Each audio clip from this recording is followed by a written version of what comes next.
The Roman Seneca wrote in his time, "As for old age, embrace it and love it. It abounds with pleasure if you know how to use it."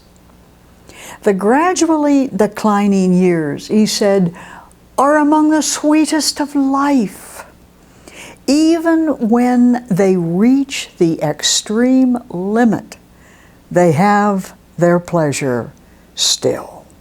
The operational term, of course, is if we know how to use it. Why? How can this be possible when we see it as diminishment, deterioration? Well, because the philosopher knows old age is pleasant because it's so free of expectations and deadlines.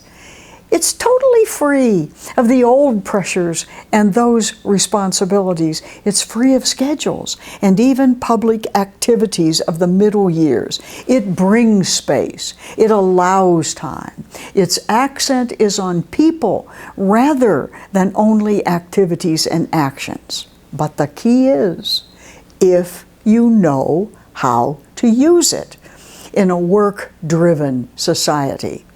So the question becomes, what do we do now? Do we just sit and look at one another? No. On the contrary, this is a great new decision point. This is how to live without being told what to do. And we must consciously choose to live life with joy, to live life without bitterness or a sense of loss or resentment or regret about all those things we never did. Instead, this thing we call retirement plunges us into joy, into a time unscripted for us to shape and to form. The lessons of retirement, however, in this culture often have to be learned. First, that life itself is good, that gratitude for these stages of life and the memories of the people who've shared it and all of our accomplishments is itself life-giving. Look back and love it.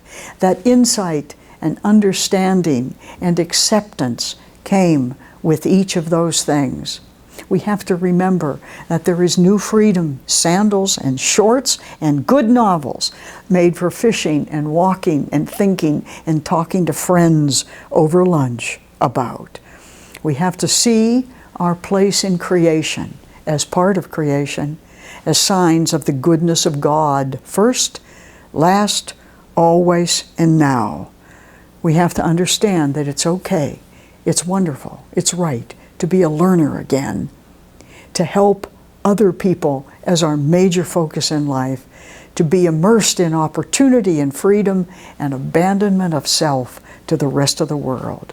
Our task is to taste the joy of being drunk with the very thought of being alive.